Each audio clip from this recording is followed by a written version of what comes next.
I made 10 lakh rupees in college with freelancing and spent 2.5 years doing it. Many people on the internet talk about freelancing and money, but nobody talks about the cost it takes, how you can do it, what are the skills needed, and how you can get started. I will break down everything in this particular video, cover all the bad parts as well as the good parts about freelancing and how much time it may take you to start earning with freelancing. My name is Kushal Vijay. I work for Microsoft as a software engineer, and in my college I spent 2.5 years doing freelancing, building projects for people around the globe. It's going to be an amazing roadmap video for you, so make sure to watch the video till the end. Without any further ado, let's get started. In 2018, I started with my first job of tutoring and earned 2,000 rupees a month, but by the end of my final year before I graduated, I was earning 40,000 rupees a month, and I was mostly focused on technical freelancing. Initially, I started with tutoring, teaching programming languages, doing answering questions,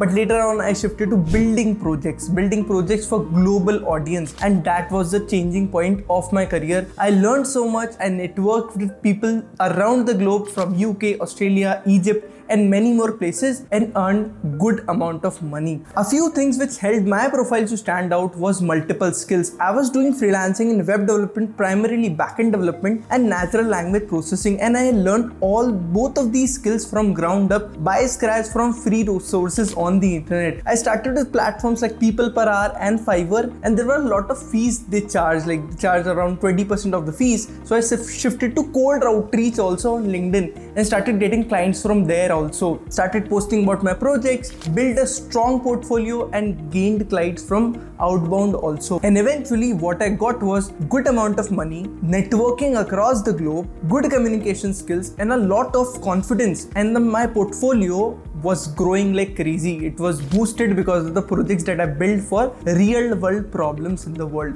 There was a time I even started my own agency where I was giving projects to my juniors, where I was earning some commission and they were also learning and earning good amount. So that was my freelancing journey. But today the scenario has changed. Now AI is at the driving seat and you have to be a better, smarter freelancer. Things has to change. Now I will share the smarter strategy to become the perfect freelancer in 2026. Now AI can help you build 3 times or even 5 times faster. You can build more portfolio projects. Remote work is so common and so widely accepted that you can work sitting in Bangalore for a client sitting in San Francisco. But you don't have to rely on legacy platforms like Upwork or Fiverr because there is a lot of competition. Use new platforms like Osdire, which don't even follow the bidding model. They're more like a marketplace model which has less competition and you have better chances to gain clients. And the best part about Osdire is it is Indian client focused. So if you are an Indian or a student or a working professional or someone who's trying freelancing, then you have a massive advantage here. So make sure to use this platform. The link is in the description and the Discord community for all the support is also in the description. All you have to do is pick one skill, pick one niche skill and build 3 portfolio projects. Make sure to include AI integrations into it because today across the globe, every small client or a big client are looking for AI integrations. They want to include AI anyhow in their projects. So whatever you are doing, Android development, web development, machine learning, make sure to include AI integrations to it. It will help your profile land more opportunities. And if you want to work on your profile or get more clients, then you have to improve on your visibility and the discovery part. Let me help you how you can improve your discoverability and visibility on Osdire. So when buyers search or browse categories, different projects are being shown depending on how relevant they are from the search keyword. Just like Amazon, whatever you search for, relevant items comes on the top and the listings comes, and the offers are shown in order which is designed to surface relevant results only so that visibility will remain fair. Now there are multiple filters that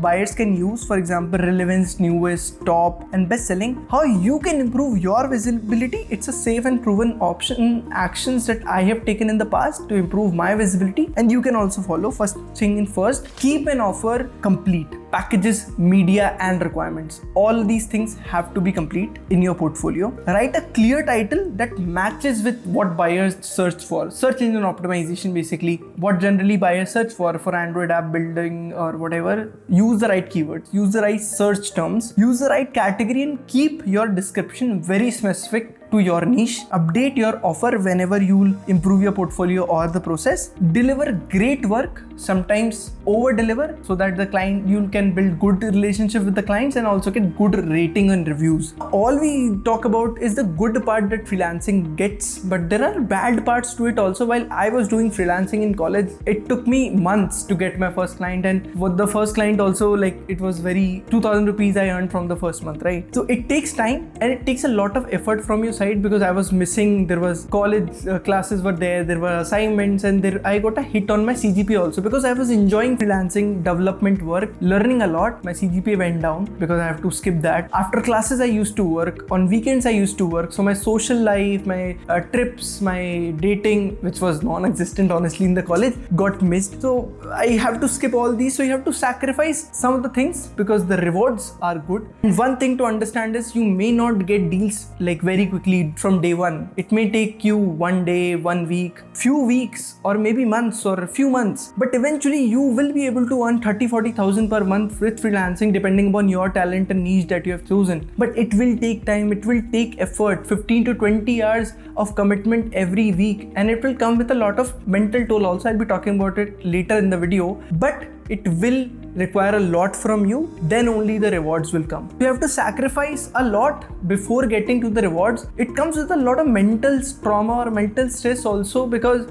when you work with clients, they will have opinions and they might change their requirements on the go, so you have to iterate back on the things, and sometimes there are a lot of arguments. Sometimes they'll get angry on the work that you have done, sometimes they'll give good feedback, but you have to improve on the go. And sometimes there'll be situations where you bid $100 for a project and some other client pitched for 95, and you know your quality is better, still because of just $5 the buyer offered the project to the other person. You lost one project just because of those $5. So all this comes with a lot of mental stress, but the rewards are also insane and they compound with time. Whatever I have gotten through freelancing are helping me today also in learning the business side of things. I have learned the connections that I have made across the globe, and the skills that I have learned. The skills that I've gotten during freelancing helped me grow at Microsoft, learn a lot of things very quickly, how actually production environments work, how things actually perceived by the customers, how they use things, how things break, how to build things iteratively, and all these things come with experience which I got during freelancing, and it has helped me grow a lot at Microsoft also. So there are good parts, there are bad parts also. I request you to focus on the good part because it compounds very quickly when it comes to your career and your life. It has given me a lot